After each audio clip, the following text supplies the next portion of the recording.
நமஸ்காரம். இன்னைக்கு நான் பூசணிக்காய் கூட்டு பண்ண போறேன். அதுக்கு முதல்ல பருப்பு ஊற வச்சிடுறேன்.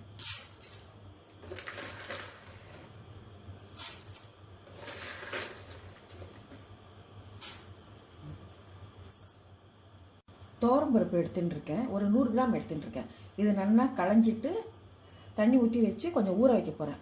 காய் நறுக்கிறதுக்கு ஒரு 5 நிமிஷம் ஆகும். அது வரைக்கும் ஊறினா போறோம். 1/4 கிலோ பூசணிக்காய் வாங்கி தோலை சீவிட்டு பொடியாக நறுக்கி நல்லா அலம்பிட்டேன்.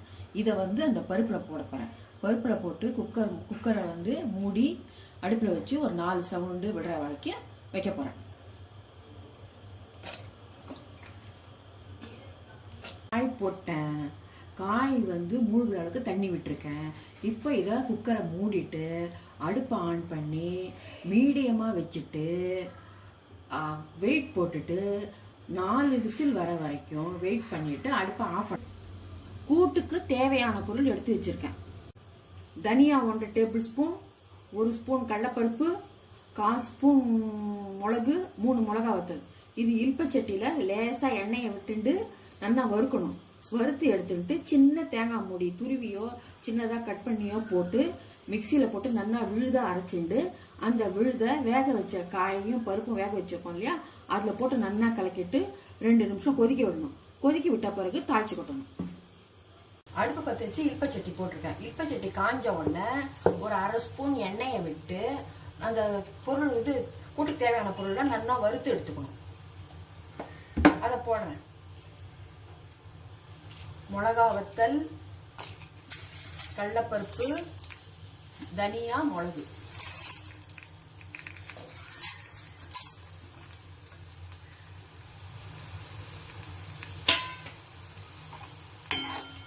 இதை செவக்க வறுத்து எடுத்துக்கணும்.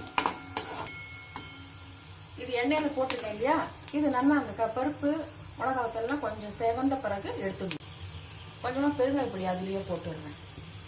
வறுத்த பொருள்லயே கலந்து ஒரு வாட்டி கலந்துட்டு இதை மிக்ஸ் பண்ணிடணும். பருப்பும் காயும் நல்லா வெந்துடுத்து. இப்ப அடுப்பை பற்ற வச்சுட்டு மீடியமா வச்சுட்டு உப்பை போட்டுட்டு அரைச்ச விழுது அதை போட்டு கலரி வச்சிடணும். ஒரு 2 நிமிஷம் நல்லா கொதிக்கணும். தேங்காயும் வறுத்த பொருளையும் போட்டு நல்லா விழுத அரைச்சிக்கணும். இதை இந்த வேக வச்ச காயும் பருப்பையும் போட்டு நல்லா கலக்கணும். உப்பு போடுறேன்.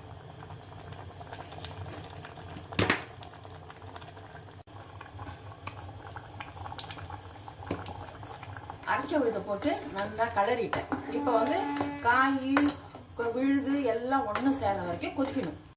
மீடியம் ஃப்ளேம்ல வச்சு நல்லா ஒரு 2 நிமிஷம் கொதிக்கணும். எல்லாம் அப்பதான் ஒண்ணு சேரும். காய் அரைச்ச விழுது எல்லாம் கருப்புல அலம்பி அதுல போடுறேன். கூட்டுக்கு தாளிச்சு கொட்ட போறேன். அதுக்கு கொஞ்சமா எண்ணெயை விட்டு கடுகு போடுறேன்.